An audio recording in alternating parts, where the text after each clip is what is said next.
सुप्रभात प्यारे विद्यार्थियों। आज हम 9वीं कक्षा की पाठ्य पुस्तक स्पर्श भाग 1 से दूसरा पाठ पढ़ेंगे, जिसका नाम एवरेस्ट मेरी शिखर यात्रा है और इसकी लेखिका बचेंद्री पाल है। अब तक हम इसके 3 भाग पढ़ चुके हैं। आज हम चौथा भाग पढ़ेंगे। आगे बढ़ने से पहले जो हमने अभी तक पढ़ा है उस पर एक नज़र डाल लेते हैं। लेखिका एवरेस्ट की चोटी पर चढ़ाई के लिए निकल चुकी थी। वह बड़े उत्साह और साहस के साथ आगे बढ़ रही थी। बेस कैंप पहुंचने के बाद तीसरे दिन लेखिका अपनी सहेली रीता गोम्बू के साथ कैंप 1 पर पहुंच गई थी। इसकी सूचना उन्होंने जब अपने नेता कर्नल खुल्लर को दी तो वे बहुत खुश हुए। 15 मई 1984 को लेखिका कैंप 3 में गहरी नींद में सो रही थी। रात्रि के समय ठीक 12:30 बजे के लगभग किसी सख्त चीज के टकराने से लेखिका की नींद अचानक खुल गई। उन्होंने एक जोरदार धमाके की आवाज़ सुनी। पता चला कि लोहोत्से ग्लेशियर से एक लंबा बर्फ का पिंड उनके कैंप के ऊपर आकर गिरा था, जिससे उनका कैंप तहस नहस हो गया था। सभी को चोट लगी थी। लोब्सांग ने लेखिका को बड़ी सावधानी से बर्फ की कब्र से निकाला। इतना होने के बावजूद भी लेखिका ने हिम्मत नहीं हारी और अगले दिन से ही उन्होंने अपनी महत्वपूर्ण चढ़ाई की तैयारी शुरू कर दी। आइए अब आगे का पाठ जान लेते हैं। दोपहर बाद मैंने अपने दल के दूसरे सदस्यों की मदद करने और अपने एक थर्मस को जूस से और दूसरे को गर्म चाय से भरने के लिए नीचे जाने का निश्चय किया। मैंने बर्फीली हवा में ही तंबू से बाहर कदम रखा।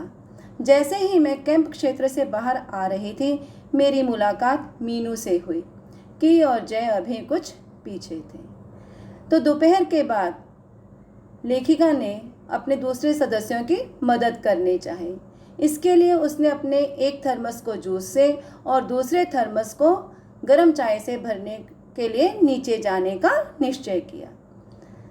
मैंने बर्फीली हवा में ही तंबू से बाहर कदम रखा। जब वह वहाँ से जा रही थी तो वहाँ पर बर्फीली हवाएं चल रही थी, लेकिन लेखिका उससे बिल्कुल भी नहीं घबराई।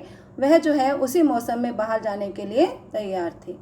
जैसे ही लेखिका कैंप क्षेत्र से बाहर आ रही थी तो उसकी मुलाकात मीनू से हुई। मीनू कौन है? उसके साथ जो जाने वाले दल के सदस्य थे उसमें से एक मीनू भी है। तो उसकी मुलाकात मीनू से हुई और उसके अन्य साथी जिनके नाम है की और जय, वे अभी कुछ पीछे थे। मुझे जय जिनेवा स्पर के चोटी के ठीक नीचे मिला। मीनू तो ऊपर मिल गया था, अभी जय उसे कहाँ मिला? जिनेवा स्पर के चोटी के ठीक नीचे मिला। उसने कृतज्ञता पूर्वक चाय वगैरह पी, लेकिन मुझे और आगे जाने से रोकने की कोशिश की। अब जय ने जो उसके पास चाय थी उसने पी और उसका आभार भी प्रकट किया, लेकिन मुझे और आगे जाने से रोकने की कोशिश की। उसने लेखिका को मना किया कि वह और आगे ना जाए, परंतु लेखिका को की से भी मिलना था। जो उनके साथ एक और साथी था उनका की, उसे उससे भी मिलना था। थोड़ा सा और आगे नीचे उतरने पर मैंने की को देखा। वह मुझे देखकर हक्का बक्का रह गया। जब की ने देखा कि लेखिका नीचे उसे लेने के लिए आ रही है तो वह उसे देखकर हक्का बक्का रह गया। हक्का बक्का रह जाना मुहावरा है जिसका अर्थ होता है हैरान रह जाना। आइए इनके अर्थ जान लेते हैं। कृतज्ञता पूर्वक, उपकार मानते हुए या फिर कृतज्ञता से। दूसरा है हक्का बक्का रह जाना, हैरान रह जाना। थर्मस एक ऐसी बोतल जिसमें गर्म और ठंडी वस्तु देर तक गर्म और ठंडी रहती है। तुमने इतनी बड़ी जोखिम क्यों ली बचेंद्री? मैंने उसे दृढ़तापूर्वक कहा। मैं भी औरों की तरह एक पर्वतारोही हूँ, इसीलिए इस दल में आई हूँ। शारीरिक रूप से मैं ठीक हूँ, इसलिए मुझे अपने दल के सदस्यों की मदद क्यों नहीं करनी चाहिए? की हंसा और उसने पेय पदार्थ से प्यास बुझाई, लेकिन उसने मुझे अपना किट ले जाने नहीं दिया। अब की ने उससे पूछा कि तुमने इतनी बड़ी जोखिम क्यों ली। जोखिम क्या होता है? खतरा। कि तुमने इतना बड़ा खतरा क्यों मोल लिया। तो लेखिका ने बड़े दृढ़ पूर्वक होकर कहा कि मैं भी औरों की तरह, मैं भी दूसरों की तरह एक पर्वतारोही हूँ, मतलब कि पर्वत पर चढ़ने वाली हूँ, इसीलिए इस दल में आई हूँ। और मैं शारीरिक रूप से भी बिल्कुल स्वस्थ हूँ, ठीक हूँ। इसके लिए मुझे अपने दल के सदस्यों की मदद करनी ही चाहिए। तो उसकी यह बात सुनकर कि हंसा और उसने जो है पेय पदार्थ से, पेय पदार्थ होता है पीने योग्य पदार्थ, जो कि उसे लेखिका ने दिया था, उससे उसने अपनी प्यास बुझाई। लेकिन उसने मुझे अपना किट ले जाने नहीं दिया। जो उसके पास किट मतलब कि उसका थैला था, उसका जो बैग था, वो उसने लेखिका को नहीं दिया। आगे बढ़ेंगे।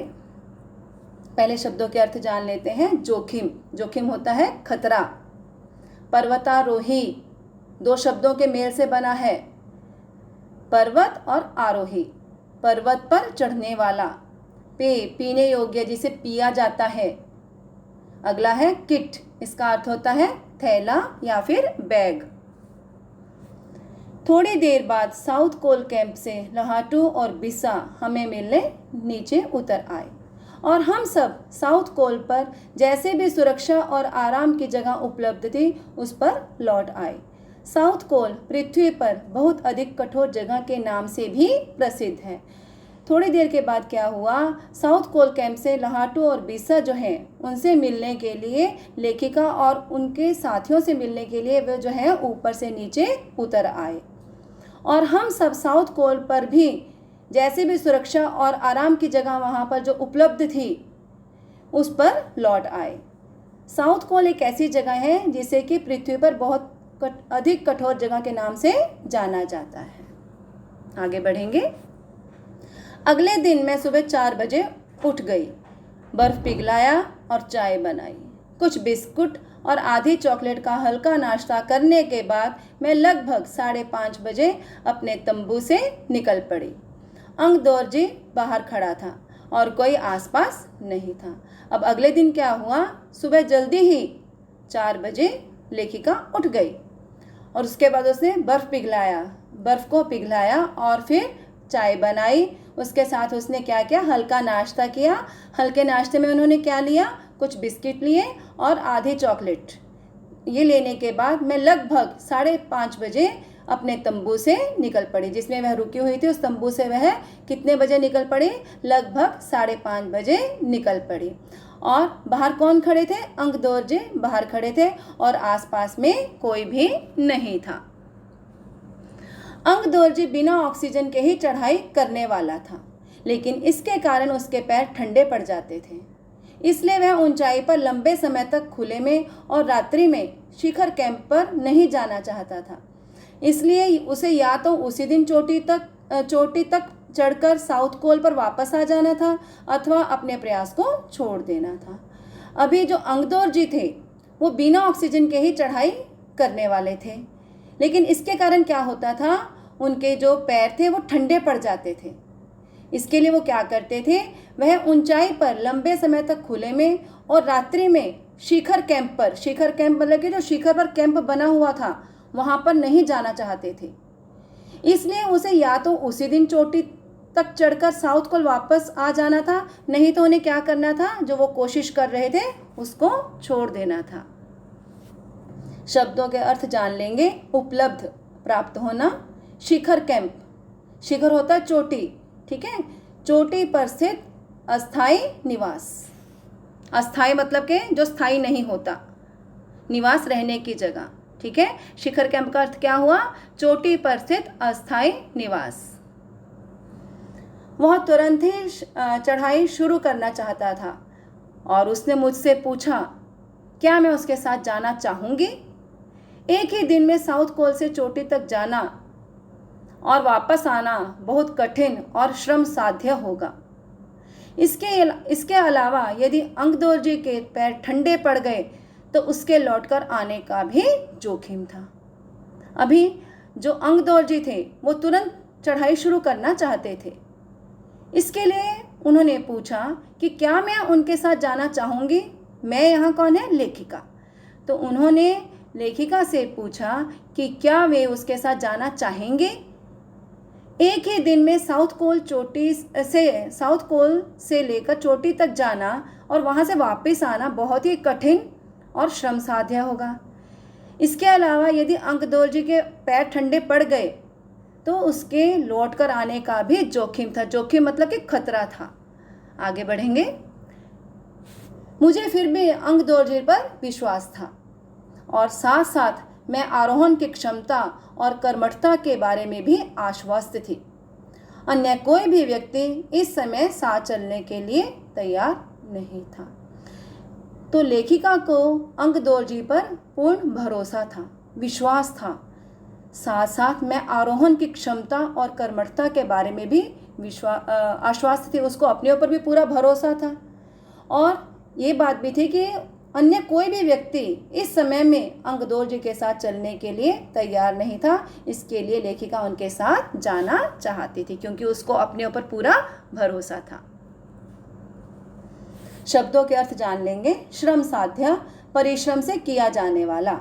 श्रम साध्य श्रम से ही पता चल रहा है, परिश्रम से किया जाने वाला। आरोहण, ऊपर चढ़ना।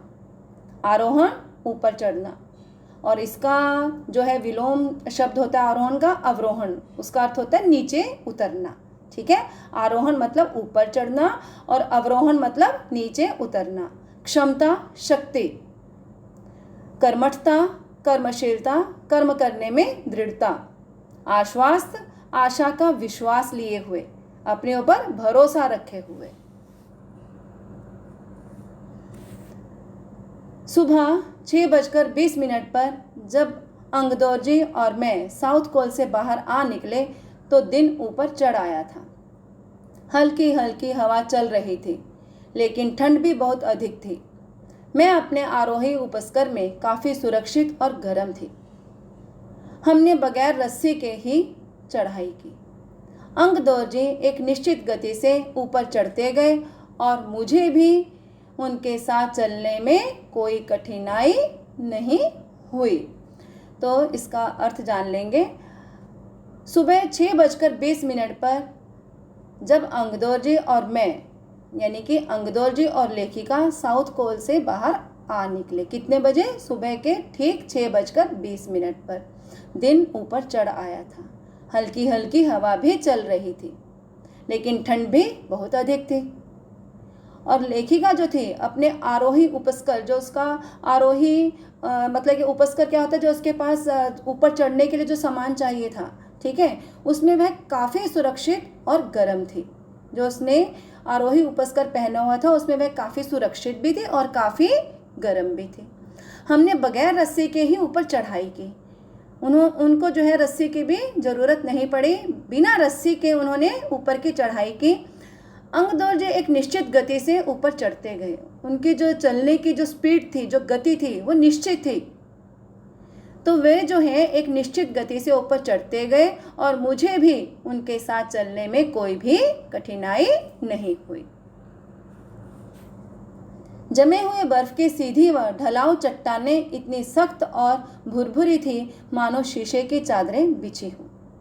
हमें बर्फ काटने के फावड़े का इस्तेमाल करना ही पड़ा और मुझे इतनी सख्ती से फावड़ा चलाना पड़ा जिससे कि उस जमे हुए बर्फ की धरती को फावड़े के दांत काट सकें। मैंने उन खतरनाक स्थलों पर हर कदम अच्छी तरह सोच समझकर उठाया। अब लेखिका जो है अंकदोर्जी के साथ जा रही थी। जमे हुए बर्फ की सीधी व ढलाऊ वाले जो नीचे की ओर आती हैं, तो जमे हुए बर्फ की सीधी और ढलाऊ चट्टानें बहुत ही सख्त थी। भुरभुरी होते हैं जो जल्दी से मतलब कि टूट जाते हैं। ऐसा लगता था जैसे कि शीशे की चादर बिछी हो। शीशा देखा है ना आपने, तो वो जो है जो वहाँ की चट्टानें थी वो ऐसे लगती थी जैसे कि शीशे की चादर ही बिछाई गई हो। हमें बर्फ़ काटने के फावड़े का इस्तेमाल करना ही पड़ा। उन्हें जो है बर्फ़ काटने का एक फावड़ा होता है, ठीक है, उसे उसका इस्तेमाल मतलब कि बर्फ़ को खोदना, उसका इस्तेमाल करना ही पड़ा और मुझे इतनी सख्ती से फावड़ा चलाना पड़ा जिससे कि उस जमे हुए बर्फ़ की धरती को फावड़े के जो दांत होते हैं नुकीले वो काट सके। यानी कि उसको बहुत सख्ती से फावड़ा चलाना पड़ा, उसके बहुत मेहनत करनी पड़ी। मैंने उन खतरनाक स्थलों पर हर कदम अच्छी तरह से सोच समझकर उठाया। जो मतलब कि रास्ते में खतरनाक स्थल आए, लेखिका ने अपने कदम जो हैं बहुत अच्छी तरह से सोच समझकर उठाए। शब्दों के अर्थ जान लेंगे। उपस्कर, आरोही की आवश्यक सामग्री। उपस्कर, आरोही की आवश्यक सामग्री। आरोही आपको मैंने पहले भी बताया है, ऊपर चढ़ने वाला, ठीक है। ढलाऊ, नीचे की ओर ढलान लिए हुए। ढलाऊ, नीचे की ओर ढलान लिए हुए। भुरभुरी, चूरा चूरा टूटने वाली। 2 घंटे से कम समय में ही हम शिखर कैंप पर पहुंच गए। अंकदौर्जी ने पीछे मुड़कर देखा और मुझसे कहा कि क्या मैं थक गई हूं? मैंने जवाब दिया, नहीं, जिसे सुनकर वे बहुत अधिक आश्चर्यचकित और आनंदित हुए। उन्होंने कहा कि पहले वाले दल ने शिखर कैंप पर पहुंचने में 4 घंटे लगाए थे और यदि हम इसी गति से चलते रहे तो हम शिखर पर दोपहर 1 बजे तक पहुंच जाएंगे। अब अंकदौर्जी आगे आगे चल रहे थे, लेखिका पीछे थी, तो 2 घंटे से कम समय में ही हम शिखर कैंप, जो शिखर के ऊपर जो कैंप बना था, वे वहां पर पहुंच गए। कौन? वे दोनों में कौन कौन है? अंकदौर्जी और लेखिका। अंकदौर्जी ने पीछे मुड़कर देखा और मुझसे पूछा कि क्या मैं थक गई हूं? तो लेखिका ने जवाब दिया, नहीं, जिसे सुनकर वे बहुत आश्चर्यचकित हुए, मतलब के हैरान हुए और आनंदित भी हुए। उन्हें प्रसन्नता भी हुई, वे खुश भी हुए।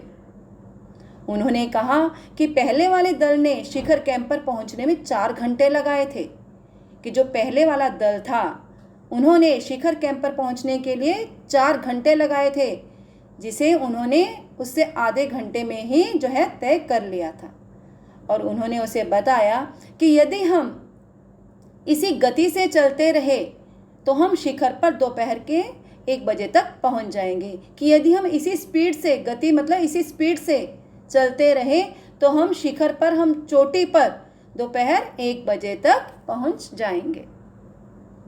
शब्दों के अर्थ जान लेते हैं। आश्चर्यचकित, हैरान, आनंदित होना, खुश होना। तो आज जो है हम यहीं तक पढ़ेंगे।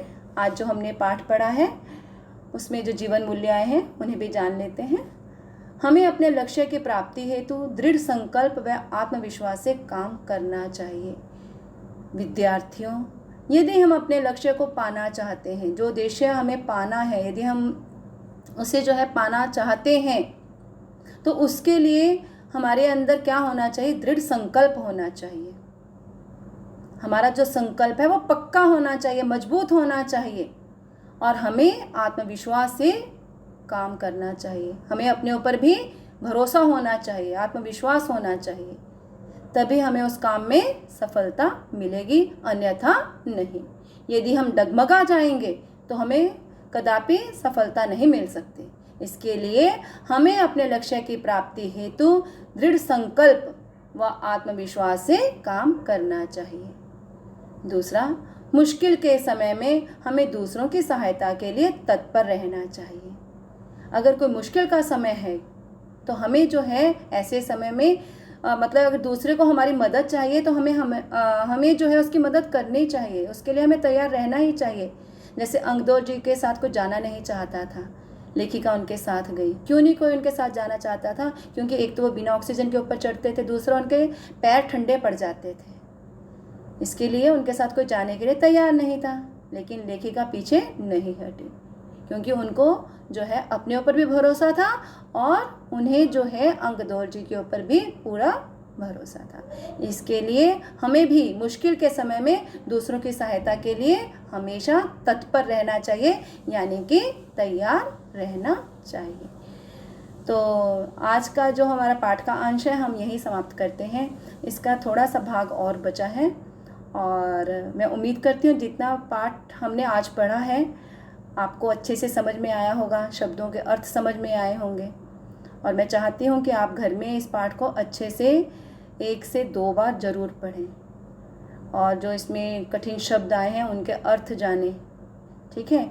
और जो बचा हुआ इसका शेष भाग है हम अगले भाग में पढ़ेंगे। और मैं उम्मीद करती हूँ कि अगले भाग में हमारा यह चैप्टर जो है पूरा हो जाएगा। धन्यवाद।